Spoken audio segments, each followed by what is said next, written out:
a live stream y nos da mucho gusto poder en vivo enviar esta conferencia a través de la tecnología del siglo XXI a millones de hogares, millones de personas que en este momento sintonizan esta serie que hemos iniciado.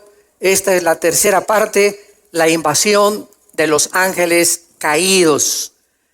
Hemos visto hasta este momento de qué forma la ciencia en los últimos 2 siglos, para hacer un breve resumen, podríamos decir siglo XIX y siglo XX, ha tratado de dar respuestas, por ejemplo, al origen del universo. Han fracasado completamente, porque la ciencia jamás podrá darnos la respuesta científica de cuándo comenzó el universo.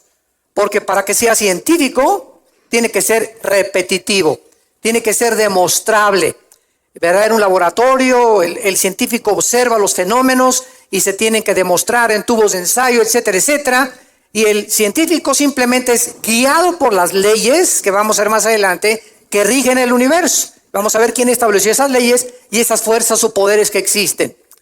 Entonces vino el siglo XX, y el siglo XX fue la explosión del conocimiento, donde pues brincamos después de casi más de 5.500 años del burro al motor de gasolina. En 1903 los hermanos Wright hacen la primera tentativa de volar. 1905 el primer carro modelo Ford, diseñado por Henry Ford, que corría a 25 kilómetros por hora. 1929 se descubre la penicilina. En el 45 se bombardea el átomo, el uranio 235 produciendo la fisión nuclear. En el 69 alcanzamos la luna. Vienen los 70 con la transmisión espacial satelital, donde lo que pasa en China ya se puede ver en México, lo que pasa en la Antártida se puede ver en el Polo Norte, y así vemos que hubo una explosión de conocimiento tremenda en el siglo XX. Y llegamos a los 80s, 90s con la invención del famoso celular.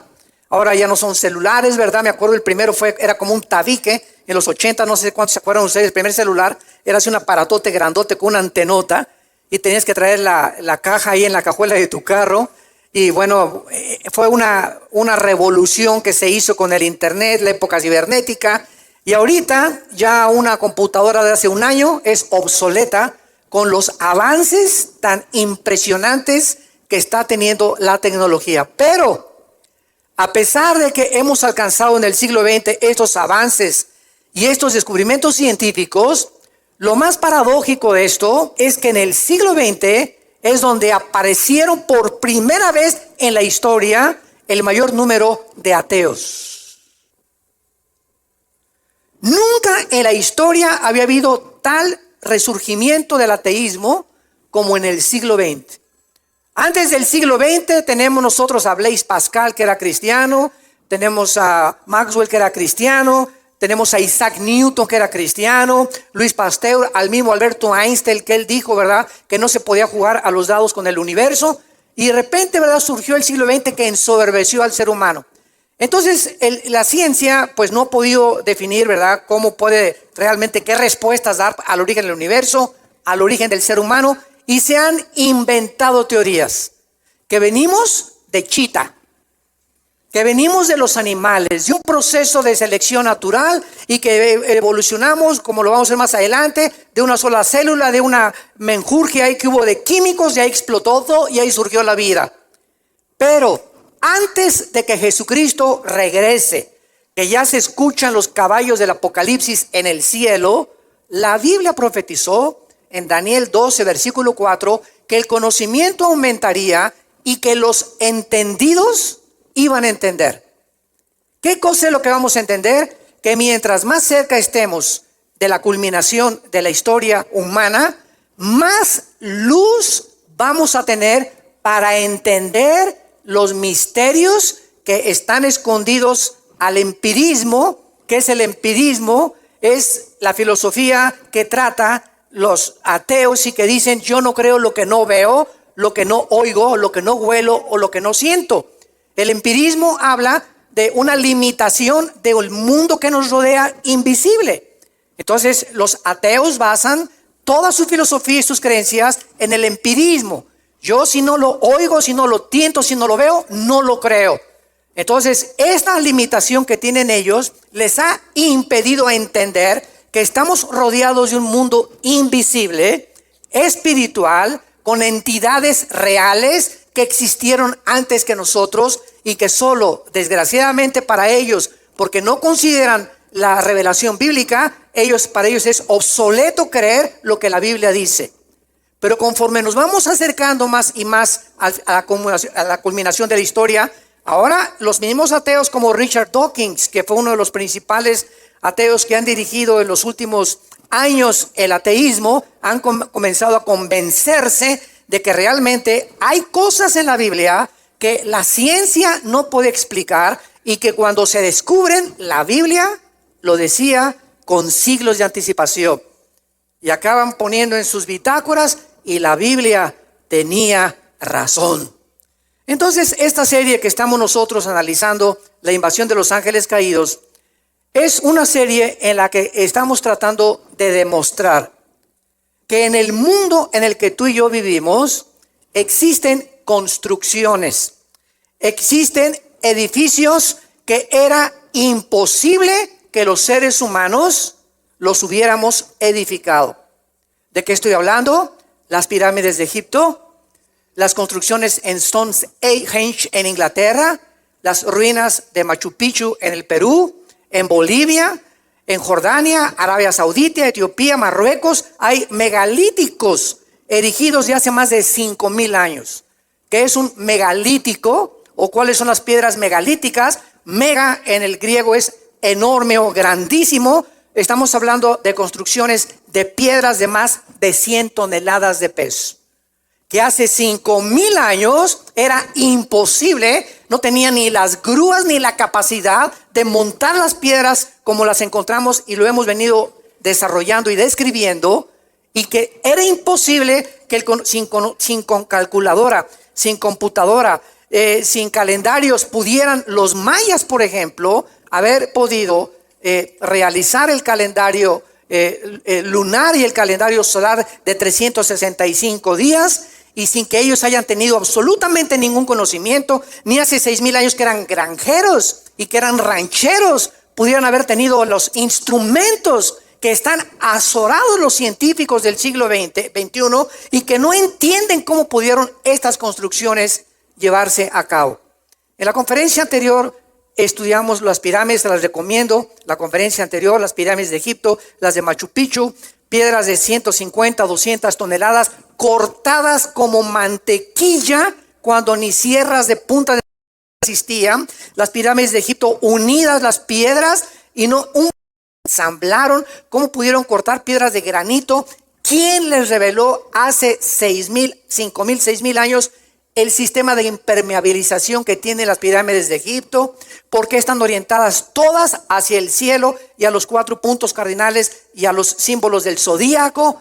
¿Qué es lo que está pasando? Que al mismo tiempo que las pirámides de Stonehenge en Inglaterra y las de Perú, de Machu Picchu y las de México, ¿cómo es posible que se hayan puesto de acuerdo en hacer las mismas edificaciones, con las mismas piedras, con las casi similares construcciones, si no había WhatsApp? No tenían internet, no tenían manera de comunicarse. ¿Cómo es posible que hayan podido hacer lo mismo en diferentes partes del mundo? Esta coincidencia no es accidente. Y vamos a ver pues entonces que detrás de todas estas cosas existe un mundo invisible que la Biblia nos revela, de ángeles caídos, que están en la tierra todavía actuando y que hace 4,000, 5,000 años pudieron transmitir este conocimiento a los seres humanos, y que ahora estudiantes de los famosos ovnis dicen que fueron extraterrestres. Y por algún lado tienen razón, porque los ángeles caídos sí son extraterrestres, pero no son los extraterrestres que están imaginándose los que están por aquí metiéndose, y que de Plutón o de Júpiter, etcétera, etcétera, sino que son seres invisibles que existieron antes que nosotros, con el único propósito de engañarnos a nosotros. Dejaron la huella en este mundo. ¿Por qué? Porque antes de que el hombre existiera aquí en la tierra, este planeta fue habitado por ellos. Antes de que Dios recreara en el versículo 3 del Génesis capítulo 1 la recreación, en el primer versículo es la creación bara de la nada. Elohim bara, Bereshit Elohim bara Samayim Haaretz, dice en el hebreo. En el principio Dios creó, y la palabra crear es bara con B grande, que es de la nada. De la nada Dios hizo, lo confirma Hebreos 11:3, porque las cosas que se ven fueron hechas de lo que no se veía.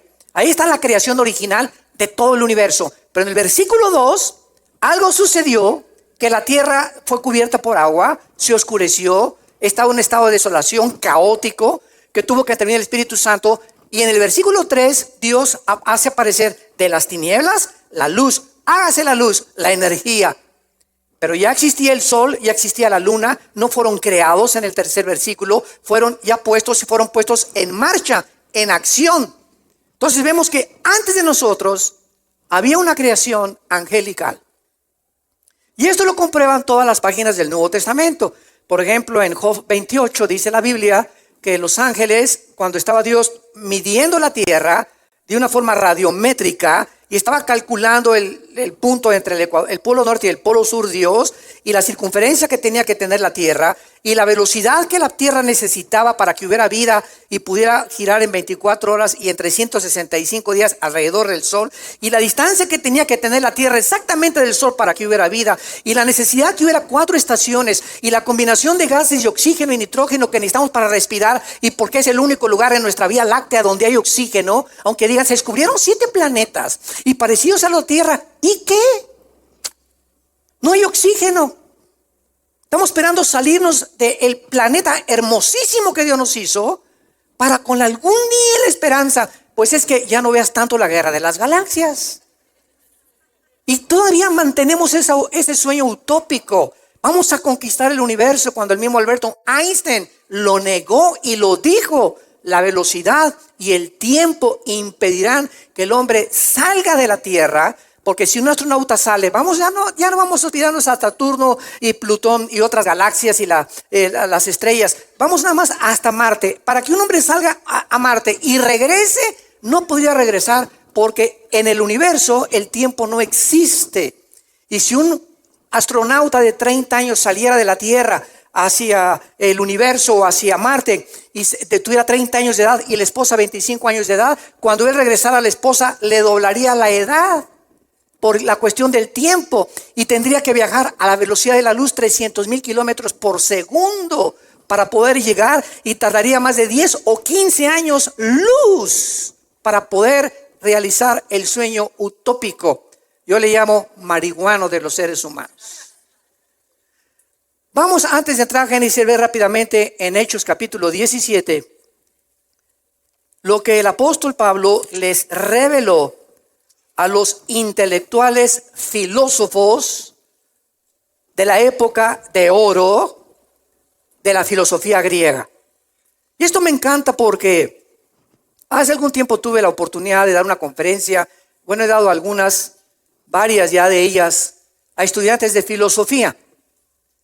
Y una de las cosas más importantes, y una de las cosas donde tú dejas así a la gente, como decimos, sin palabra, es la pregunta que siempre les hago. ¿Ustedes creen, les digo a los estudiantes de filosofía del siglo XXI, ustedes creen que los filósofos del siglo XX, estamos hablando de Carlos Darwin, vamos a agregarle a Sigmund Freud también, Richard Dawkins, Jean-Paul Sartre, Bertrand Russell, Samuel Harris, todos estos filósofos Carlos Sagan, el astrónomo del siglo XX, ¿ustedes creen que los filósofos y los científicos ateos del siglo XX eran más filósofos y más inteligentes que Sócrates, Demóstenes, Platón, los del siglo de oro de la filosofía griega? Y se quedan todos. ¿Me podrían nombrar ustedes a un filósofo? Diga, como decimos en México, tráeme tu gallito Giro. ¿Quién es la persona, filosóficamente hablando, que más admiras y que más haya podido penetrar en el mundo del intelectualismo para compararlo con Platón, con Sócrates o con Demóstenes? Y se quedan, ¿verdad? No hay ningún pensador del siglo XX ni XXI que se pueda comparar con los filósofos del siglo de oro. Y entonces la otra pregunta es la siguiente: si no hay entonces una comparación, la filosofía no ha evolucionado. La filosofía continúa en la búsqueda de la verdad, sin poder llegar a ninguna conclusión. Pero lo más trágico de esto, que en la desesperación de la filosofía, llegan a la conclusión que se llegó en el siglo XX, es que todo es relativo. Dios mío santo, hemos llegado a concluir, por lo menos, que no existen las verdades absolutas. Todo es relativo. Mira, lo que es verdad para ti, para mí no es verdad. Si para ti ser homosexual es bueno, para mí es malo, entonces respétame porque esa es mi forma de vida. No hay nadie que nos diga que tú eres mejor que yo o que tú eres mejor que yo. Si los nazis en la Segunda Guerra Mundial asesinaron a más de 8 millones de judíos, es porque ellos obedecían la política nacional socialista hitleriana, y entonces no somos menos malos que los hindúes, ni menos malos que los ISIS, ni menos malos que... Cada quien tiene su manera de ver el mal y el bien, y lo que es bueno para unos es malo para los otros. Imagínense que a esta conclusión el hombre ha llegado en el siglo XXI. Increíble. O sea, nunca el ser humano se había atarantado tanto, ni confundido tanto como se encuentra en el siglo XXI. Y como consecuencia, porque las ideas siempre tienen consecuencias. Las ideas no crean, no, las ideas tienen consecuencias. Y como las ideas tienen consecuencias, nos encontramos al borde de una tercera guerra mundial. Nunca en la historia se había almacenado el poderío nuclear con el cual se está volviendo a rearmar el mundo como en los últimos 10 o 15 años. Más ahorita en esta administración norteamericana con el nuevo presidente. Nunca habían vuelto otra vez a desempacar los tratados de prohibición que hicieron nucleares hace algunos años, y ahora ya no respeta a nadie, nada, ni hay un policía en el mundo que le diga a Norcorea: ya no mandes misiles de pruebas al mar de Japón, ni tampoco no hay nadie que le diga a Putin: ya no avances por favor a Lituania y Estonia, ahí cálmate, ahí no vais a atacar Europa. Ya no hay nadie que pueda frenar a nadie. Nos encontramos en un mundo agresivo y violento, donde estamos a punto, es como una olla hirviendo que está a punto de explotar. Y el conocimiento y la ciencia y los descubrimientos arqueológicos y científicos, ¿de qué nos sirvieron? Jesús, María y José y el burrito que los acompaña. ¿De qué nos sirvió toda esta cosa que nos ensoberbeció? No, la ciencia, y vamos a alcanzar el mundo y vamos a resolver los problemas de la humanidad que van más allá de nuestra capacidad. Y hemos hecho el ridículo como seres humanos, como filósofos e intelectuales, por la soberbia del corazón humano. Un mundo ensoberbecido. Un mundo que le dice: no te queremos, Dios. Somos lo suficiente, somos mejores que tú. Es más, ¿sabes una cosa? Te voy a comenzar a cuestionar. Bájate donde estás, Diosito, y siéntate aquí. A ver, tú siéntate y yo te voy a juzgar ahora. ¿Por qué permitiste esto? ¿Y por qué permitiste el mal? Ah, sí, dice Dios. Ahora tú me vas a juzgar. ¿Eres más sabio que yo? ¿Crees que porque lo que no entiendes te da el lugar para poder concluir de que yo no existo? Simplemente porque no entiendes mi creación. Fue lo que lo contestó Dios a Job, capítulo 38, 39, 40, 41 y 42 de su libro. ¿Crees que porque no entiendes mi creación o lo que yo no hago, me vas a decir que tú eres mejor que yo? O sea, tú, si hubieras sido Dios, hubieras hecho un universo mejor. Ja, ja, ja, ja. Gusano de renacuajo de aguapuerca. Es la soberbia.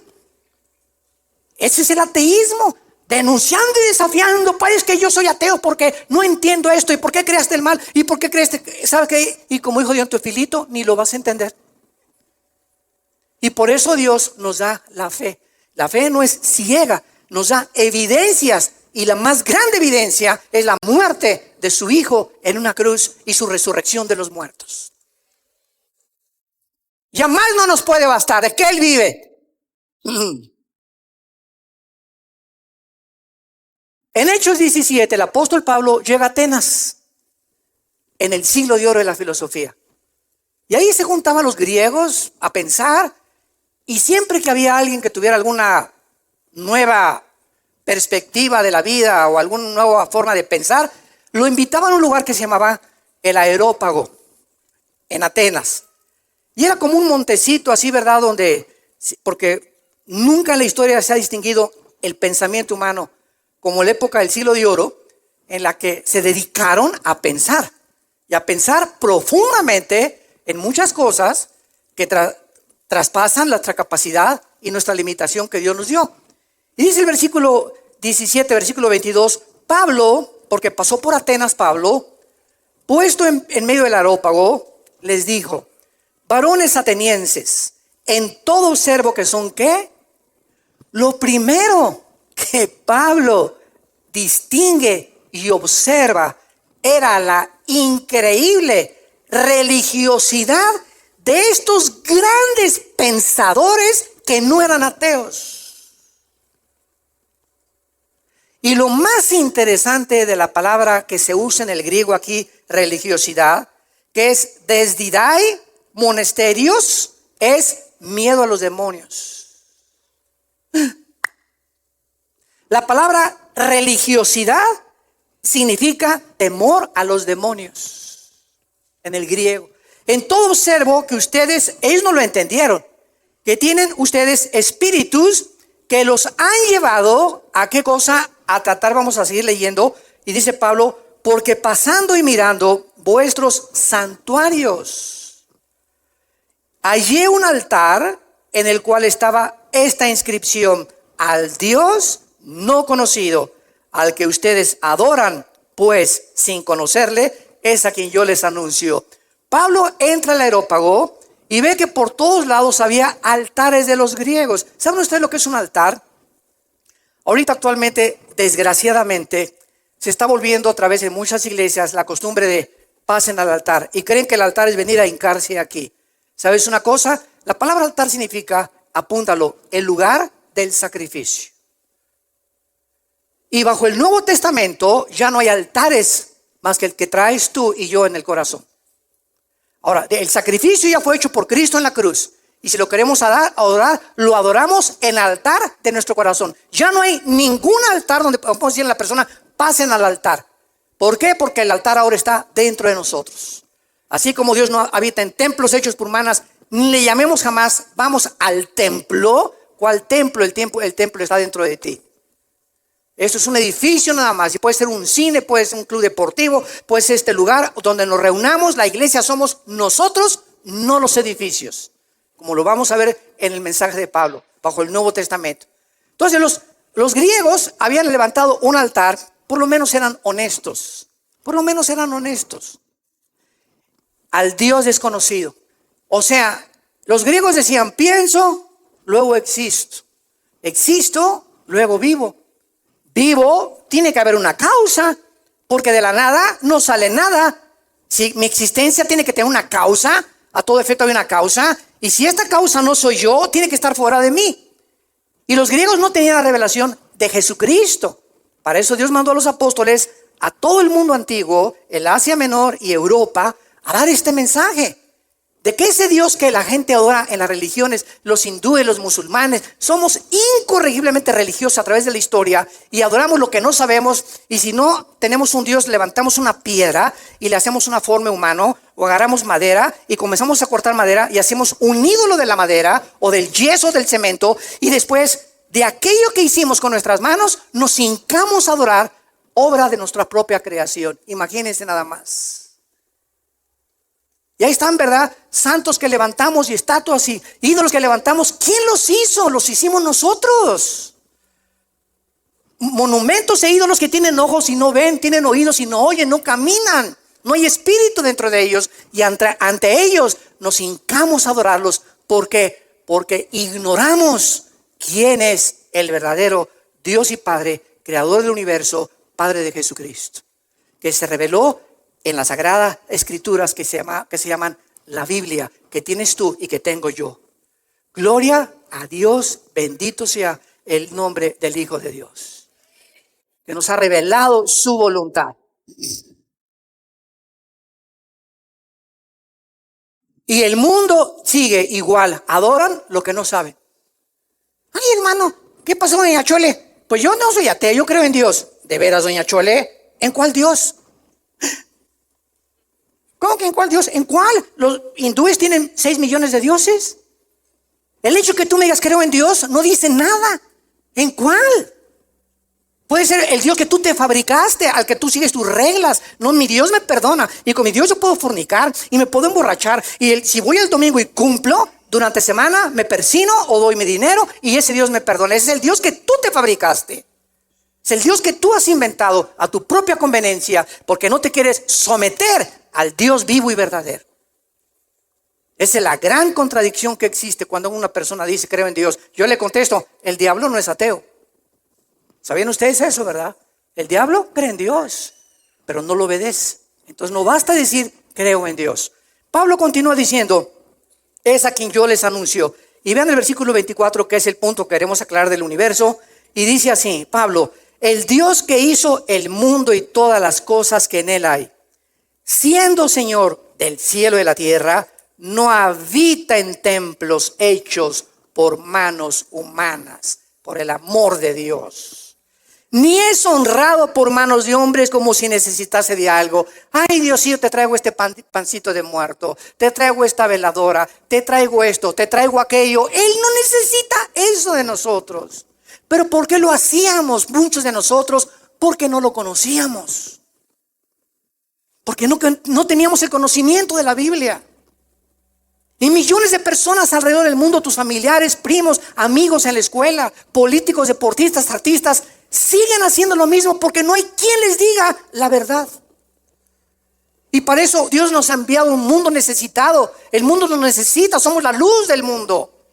Y es el mensaje que tenemos que entregar. Él no habita en templos de manos humanas. No hay nada que le podamos traer a Dios y te ofrezco a mi perrito, te ofrezco a mi hijo. Nada, Él no nos ofreció a su hijo por el amor de Dios en una cruz. ¿Quién podría superar el sacrificio de Jesús en la cruz? Nadie. Pero por nuestra ignorancia hacemos todas las cosas que hacemos. Y continúa Pablo diciendo en el versículo 25, ni es honrado por manos de hombres como si necesitara de algo, pues Él es quien da a todos vida y aliento y todas las cosas. Y de una sangre ha hecho todo el linaje de los hombres. Damas y caballeros, esto fue escrito hace 2000 años. Ya Pablo decía, antes que se descubriera la circulación de la sangre, médicos que nos acompañan, antes de que se descubriera la circulación de la sangre, ya Pablo decía, aunque tengas RH negativo o positivo o sangre universal, es sangre humana. Sácale la sangre a un chango y es diferente a la de nosotros. Y si tú crees que venimos de la evolución, cuando haya necesidad de hacer transfusión de sangre, dile al doctor que te traiga sangre de un chimpancé. La misma biología y el ADN, el ácido desoxirribonucleico que está en cada una de nuestras células, niega que podamos ser iguales. De una sangre nos ha hecho todos, dice Pablo. Y dice a continuación, para que habitemos ¿dónde? Para que habitemos en Marte. Vámonos de luna de miel a la luna. ¿Estás loco? Prefiero Cancún, la Riviera Maya, 1000 veces. Además en la luna con la escafandra ni beso le das a tu novia. Para que Él hizo todo lo que hizo en este planeta, porque aquí nos colocó. Este es el jardín del Edén que Él puso originalmente. Y todo lo demás que nos rodea es árido, sin oxígeno, sin las condiciones que el único planeta que tiene es el planeta Tierra.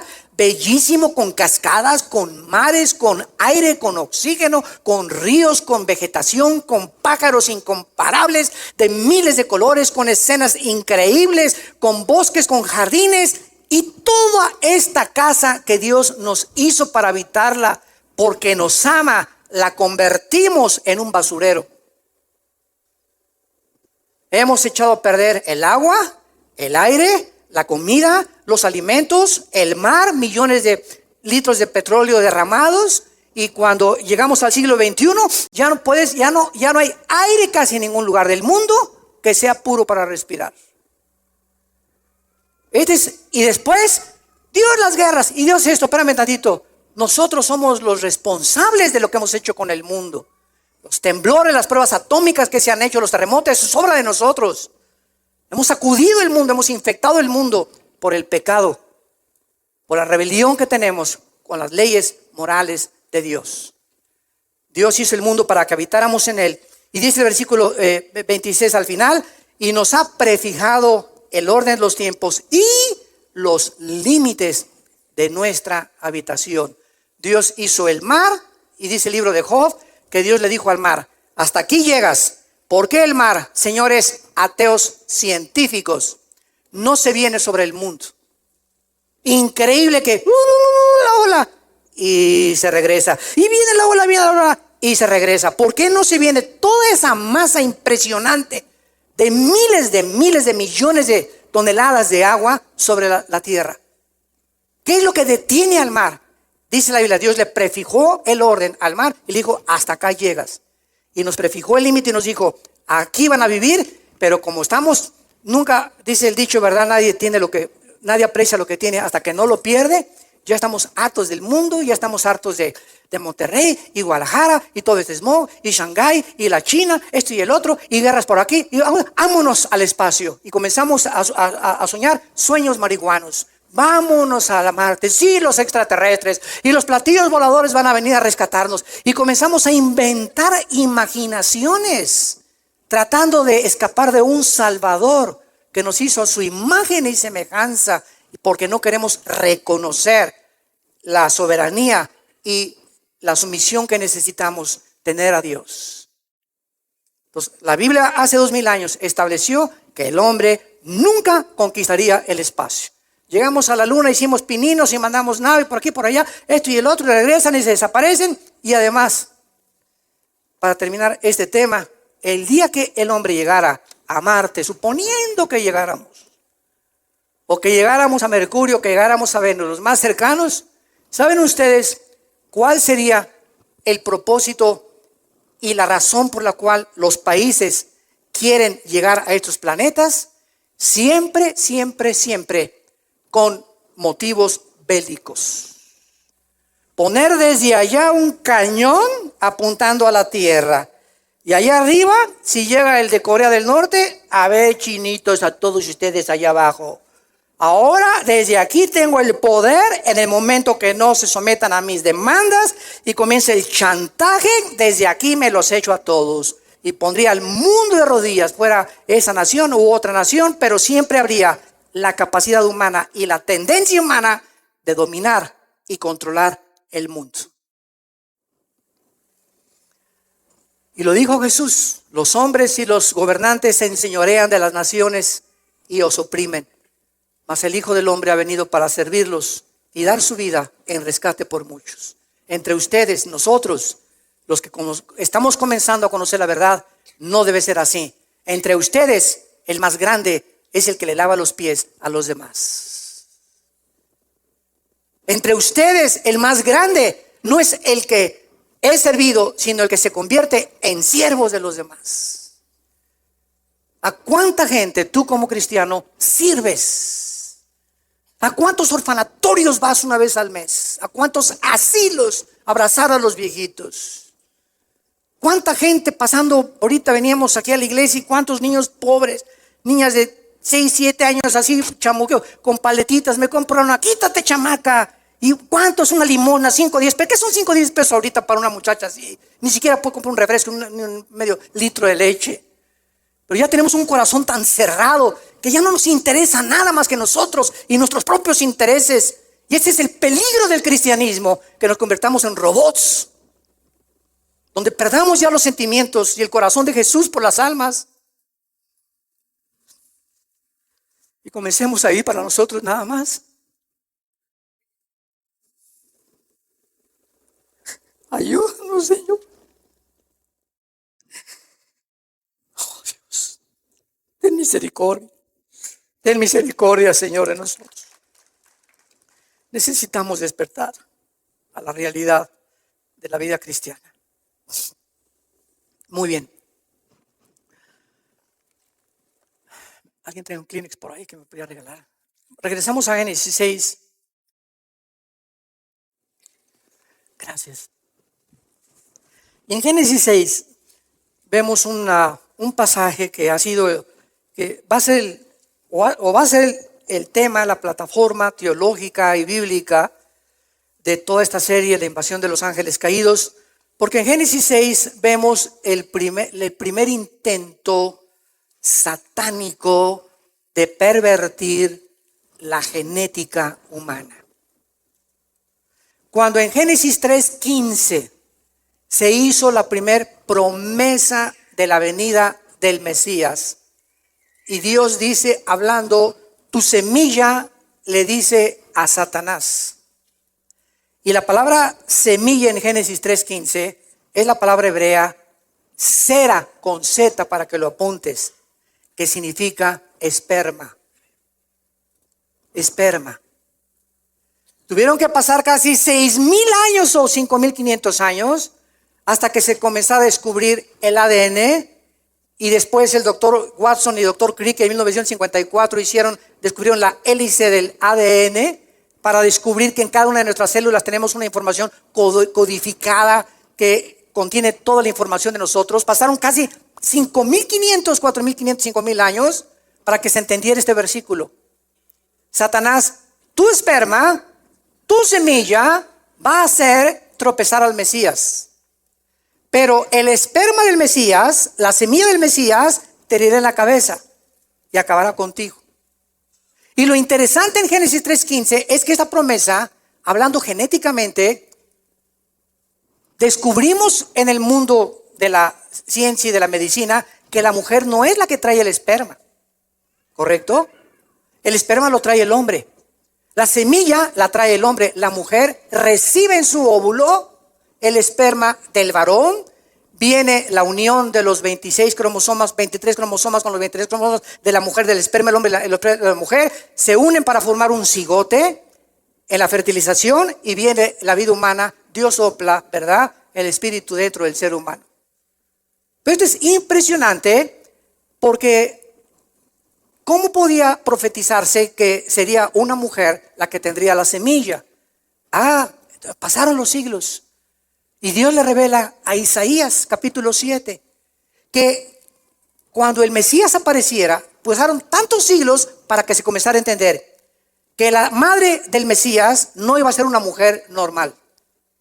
Más bien el nacimiento del Mesías no iba a ser como tú y como yo. El Mesías que viniera al mundo iba a nacer de una mujer virgen. ¿Por qué? Porque la sangre humana se encontraba contaminada por lo que la Biblia llama el pecado. Marx le llamó la lucha de clases. Shakespeare, el defecto trágico. Carlos Darwin, la evolución o el problema de las especies. Sigmund Freud, el medio ambiente o la sexualidad. Todos han tratado de buscar cuál es el problema humano. Pero la Biblia nos muestra que es el pecado. Nacimos infectados por una maldad impresionante en el corazón, y por eso los niños desde chiquitos los ves ya manifestando que no les enseñas nunca a portarse mal. Les enseñamos a los niños ¿a qué? A portarse bien, porque el mal lo traen desde el nacimiento. ¿O no es cierto? A ningún niño le enseñas a portarse mal. Mira, escupe tu espagueti, escúpele los complejos ahorita a tu abuela cuando venga a sentarse aquí, le haces ahí y le haces así. ¿Verdad que nadie le enseña eso a sus niños? Ni el peor de los hombres, solito, ¿verdad? Y a los 2 años son los peores dictadores de una casa. Y tienen una voluntad que demandan que se les obedezca. Y si no, como reguiletes en el cielo, hasta que se les dé el capricho. Y entramos los padres a tratar de comenzar a despegar esa tendencia con la cual nacen nuestros hijos y todos nosotros también, para que entendamos que no podemos vivir en rebelión toda nuestra vida contra la autoridad. Tú no puedes crecer creyendo que siempre va a ser tu voluntad. Te tienes que someter cuando nazcas a tus papás, vas a la escuela, te vas a someter a tus maestros, cuando seas ciudadano vas a obedecer a la policía, vas a obedecer los semáforos. Siempre habrá autoridad a quien someternos, porque no somos autónomos ni somos seres que podemos hacer lo que nos da la gana. Somos libres, pero no convirtamos la libertad en libertinaje. Es una grande diferencia. Hay leyes que tenemos que someternos si queremos que nos vaya bien en la vida. Entonces aquí en Génesis 6 hubo un ataque que ya lo mencioné y lo vamos a estudiar más adelante también con más profundidad, de ángeles que abandonaron su morada caídos, de alguna manera alteraron la genética de las mujeres. Y como consecuencia y resultado de esta unión angelical con las mujeres humanas, no sabemos si fueron relaciones como tú, como mi esposa y yo tenemos, o como los que estamos casados. No sabemos qué tipo de mezcla hubo ahí. Lo único que sabemos ahora, en el siglo XXI, es que Satanás tiene el poder de entrar al cuerpo humano y alterar los nervios ópticos, alterar mis oídos. Se pueden meter 6,000 demonios al cuerpo de un ser humano, a sus músculos, y darle fuerzas como las de Sansón. Pueden entrar y alterar tu ritmo cardíaco. Pueden entrar a tu estómago y descomponer tus intestinos. Pueden entrar a las neuronas, a los billones de neuronas del cerebro, y desconectar ciertos alambres para producir en un ser humano desórdenes mentales, psicopatías, esquizofrenias, neurosis, ataques de pánico. Tienen esa capacidad que no había sido estudiada por muchos siglos. Y si tienen esas capacidades, ¿no tendrán también acceso al sexo? Alterar las relaciones sexuales y producir mientras una mujer tiene algo en su matriz, ¿verdad? Y en desarrollo, ¿no podrían alterar y convertir monstruos para nacer? Claro que sí, la Biblia nos los dijo hace miles de años. Como resultado, entre esta unión ángeles-mujeres, nacieron los Nefilim. Versículo 4, había gigantes en la tierra en aquellos días. Esa palabra gigantes es Nefilim. En la otra conferencia que ahorita sigue voy a hablar extensamente sobre ellos. Y estos gigantes medían 4 o 5 metros de estatura. Y tenían 12 dedos en las manos y 12 dedos en los pies. De acuerdo a 2 Samuel 21, Deuteronomio 2, Deuteronomio 3. Lo vamos a ver en Números capítulo 13. Eran monstruos que no pudieron haber venido del resultado de una unión natural entre un hombre y una mujer. Porque la otra teoría que existe, que eran descendientes de Set y que hijos de Caín, y por más que tú busques que un hombre es muy malo o una mujer mala, no produce durante tanto tiempo, durante 1000 años, de acuerdo a la Biblia, 1000 años los gigantes poblaron el planeta Tierra. Y estos monstruos, tampoco es coincidencia, eran los que cuando Dios le dijo a Israel, entren a Canaán, eran los que pusieron una barrera antes de que el pueblo de Dios entrara a Canaán, y los gigantes inspiraron temor en el pueblo de Dios. Y cuando Moisés manda a los espías a espiar a Canaán, ven a esos monstruos y regresan con Moisés. Números capítulo 13. No, nunca vamos a poder conquistar Canaán. Es imposible. Somos como langostas comparados con esos monstruos.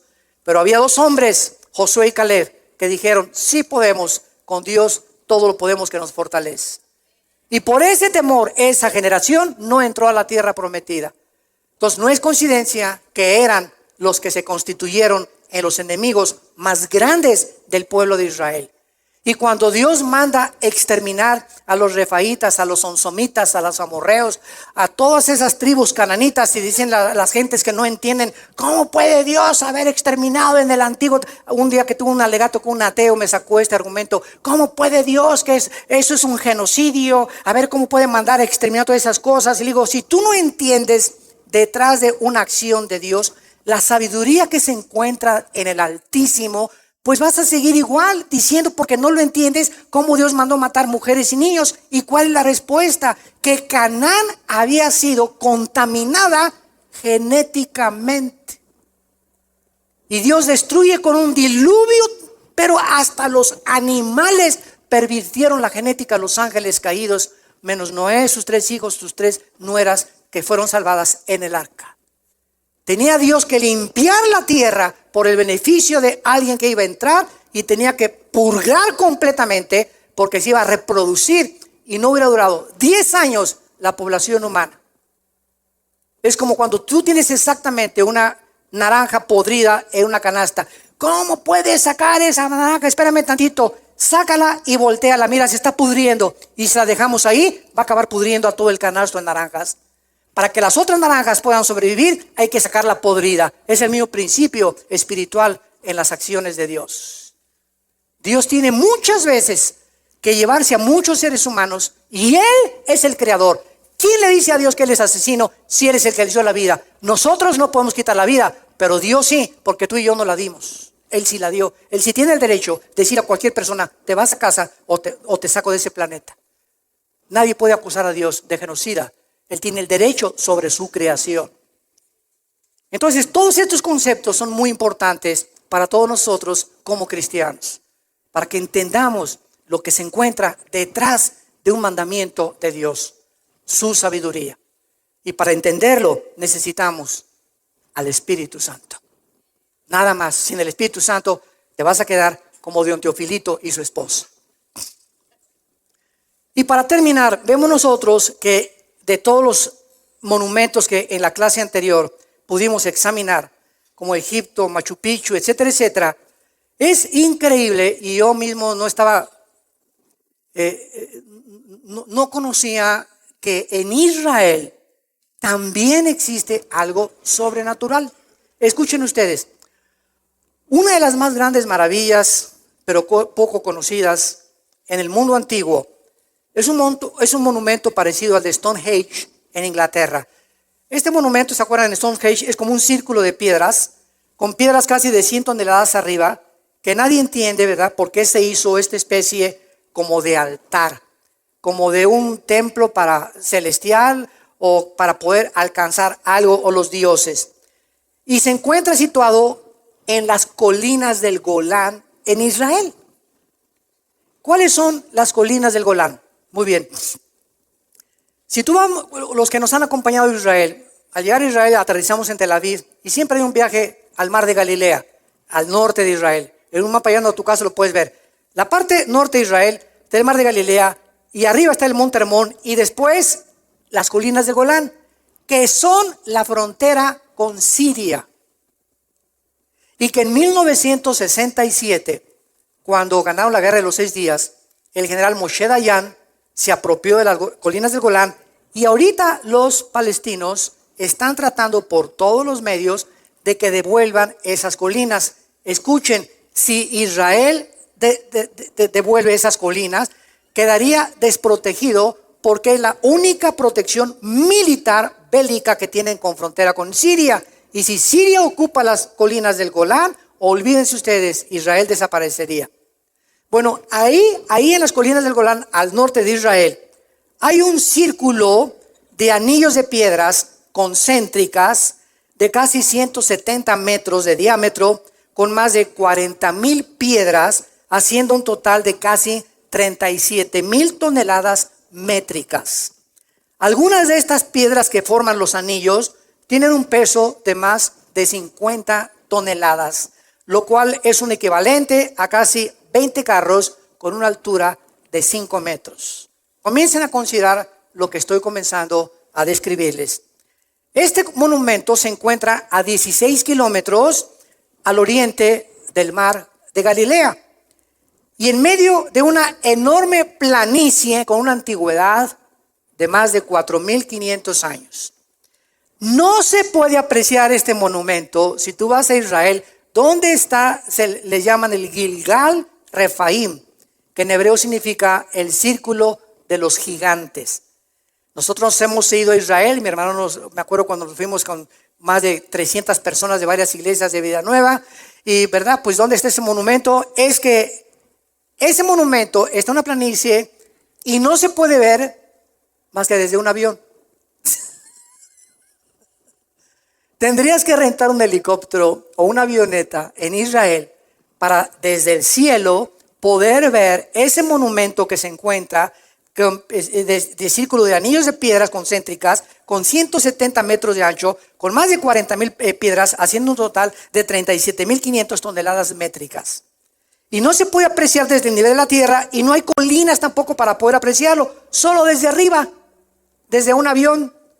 Se ha sugerido que estos monumentos fueron construidos como observatorios astronómicos y como un calendario estelar. ¿Por qué, preguntamos ahora miles de siglos, cientos de siglos después, estas antiguas civilizaciones, si les podríamos llamar así, estaban interesadas en construir estructuras conectadas con la observación de los cuerpos celestiales. Mayas, Machu Picchu, las pirámides de Egipto, estos círculos en Israel, las Stonehenge, todo esto que fue descubierto en el mundo y en lo cual la ciencia no tiene respuestas. ¿Quién va a poner esas piedras? Buscaron en Israel. ¿Dónde encontraron esas piedras? Puchipa la mucha. En Machu Picchu están en una, imagínense nada más, subir piedras de 100 toneladas a una colina. ¿A quién se le va a ocurrir eso? En cañadas, en precipicios, en lugares desérticos como las pirámides de Egipto. ¿De dónde trajeron esas piedras? Y han buscado por todos lados de dónde las trajeron. Y son el sello de la civilización que existió antes que nosotros. Y siempre están apuntando todos como observatorios conectados con la observación de los cuerpos celestiales, al igual que las pirámides en Chichén Itzá, en el Yucatán de los mayas. Todas estas civilizaciones, santos de Dios, no poseían herramientas, martillos, sierras, cintas métricas, taladros, grúas para haber podido llevar a cabo tales sorprendentes construcciones dignas de los más capacitados ingenieros y arquitectos del siglo XXI. Además, los sitios que escogieron, como acabo de mencionar, desafían cualquier lógica elemental. Desiertos, cañadas, montes increíblemente altos, islas. En la conferencia anterior mencioné las islas donde se encuentran estos monumentos. ¿Podría ser que gigantes estuvieran involucrados en estas construcciones? ¿O existió un mundo preadámico? ¿Existen evidencias bíblicas para ello? Que es de lo que se trata esta serie. ¿Por qué diversas culturas, que ahí está la muestra, poblaron este planeta en lugares diferentes geográficos y donde no había comunicación entre unas y otras, se pusieron de acuerdo para construir monumentos megalíticos? Si todas estas construcciones, pregunta, fueron edificadas por humanos, ¿qué estaban pensando al construirlas? ¿Cómo se pusieron de acuerdo viviendo con tantos miles de kilómetros de distancia, de distancia y de separación? ¿O acaso recibieron estos conocimientos de extraterrestres? ¿Será realmente todas las series que están saliendo de televisión que están reconociendo por los arqueólogos? Y claro que ahora ya se conectaron con los extraterrestres. Y hay series de televisión, ¿verdad? Pero impresionantes en todas las History Channel y Disney Channel y todas esas cosas de Channel, están mandando arqueólogos y mandando arquitectos, y todos están coincidiendo, es que fuimos visitados, dibujos de gigantes en las piedras y todo, y pues sí, pues que chepa la bola. Fuimos visitados por los extraterrestres.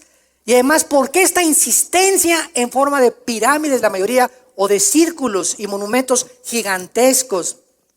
Algunos expertos quieren argumentar, no, pues esto fue en la época de piedra, en la época neolítica. Sin embargo, es lógico que si fue en esa época de piedra, solo había granjeros, por el amor de Dios, agricultores que estaban apenas aprendiendo a cosechar, a sembrar, a usar con trabajos el rastrillo, alimentar sus ganados y fabricarse ollas para cocinar. ¿Quién podría imaginarse hace 4.500, 5.000 años que la civilización del mundo, sin la tecnología del siglo XXI, pudieran haber hecho construcciones que superan las construcciones del siglo XXI? Por el amor de Dios. Y todo esto nos lleva a estos misterios que la Biblia nos va a ir revelando cuando tú verdaderamente eres un apasionado por la verdad. Amas a Dios con todo tu corazón y comenzaremos a entender las cosas que la ciencia no puede ahorita contestar, pero que Dios le interesa que revelarnos el conocimiento de su voluntad y que no nos quedemos en la ignorancia. Que sepamos que servimos a un Dios inmenso, creador de los cielos y de la tierra, que los extiende como una cortina, y que todo el universo y los hoyos negros y las galaxias y las estrellas, que hay estrellas que son 1.000.000 de veces más grandes que el sol. La tierra cabe 1.000.000 de veces en el sol. Así es el tamaño del sol. La tierra cabría 1.000.000 de tierras dentro del sol. Para que tengas idea el tamaño del sol. del astro que puso Dios solamente para beneficiarnos a nosotros, pequeñas pulgas de sartén, que a Dios le ha revelado verdaderamente el conocimiento y le ha agradado revelarnos a nosotros los secretos que el mundo no puede conocer, porque cosas que ojos no han visto, ni oídos han oído, ni han subido en corazón de hombre, son las que Dios tiene preparadas para ti y para mí. Padre, te damos gracias por tu palabra en esta mañana. Bendito sea el Dios y Padre de Jesucristo nuestro Señor, que nos hizo renacer para una esperanza viva por medio de su resurrección de entre los muertos. Te alabamos, Jesús, y te bendecimos por tanto conocimiento escondido que has comenzado a desenterrar. Porque mientras más cerca estamos de tu venida, más luz tendrán los entendidos y los que aman hacer tu voluntad y servirte con el corazón. Oh Señor, haya en nosotros este sentir que hubo en tu Hijo Jesucristo, el cual no estimó el ser igual a ti. Se despojó en el cielo para bajar a este basurero que es el planeta Tierra, que hemos hecho nosotros, hincarse a lavarnos los pies. El creador del universo y sustentador de todas las cosas baja del cielo a lavarnos los pies para revelarnos el secreto de la grandeza, el secreto de la felicidad, que es vivir para servir a los demás. Nadie podrá ser feliz en esta vida centrado en su propia persona, en sus propios intereses. Esa es la persona más miserable que pueda haber. Las personas más felices son las que están buscando continuamente a quién servir, a quién ayudar, a quién bendecir, por quién orar, a quién visitar. Oh Dios, que nunca se nos olvide que el amor se puede enfriar por tanta maldad que nos rodea, y que nos mantengamos firmes y como guerreros hasta el final de nuestros días. Esta llama que arde en nuestro corazón de pasión por las almas para alcanzar a un mundo perdido que ha desechado el conocimiento de Dios. En el nombre de Jesús. Amén. Gracias a Dios por su palabra. Les pido a todos que nos pongamos de pie. Los que quieran recibir esta bendición la pueden hacer, y si quieres extender tu mano hacia acá, lo puedes hacer. Si no, no hay ningún problema. Dios en esta mañana ha abierto tu corazón para oír su voz a través de la Biblia. Entrégale esta mañana tu vida a Jesucristo. Arrepiéntete de tus pecados y pídele que entre a tu vida como tu Señor y Salvador. Dios bendiga a tus padres y Dios bendiga a tus hijos. Dios bendiga a tus nietos y toda tu generación. Dios bendiga tu trabajo. Dios bendiga tu entrada y tu salida. Dios bendiga a tus animales domésticos. Dios te llene de un conocimiento de sabiduría espiritual para que siempre apruebes lo mejor, para que andes como es digno de caminar con Él, llevando fruto en todo lo que hagas, fortalecido interiormente con su espíritu, lleno de paz y de gozo en el creer, para que abundes en esperanza por el poder del Espíritu Santo. Les bendecimos y que Dios ponga sobre tu vida esta paz que sobrepasa todo entendimiento y que guarde tu corazón y tus pensamientos en Cristo Jesús. Amén.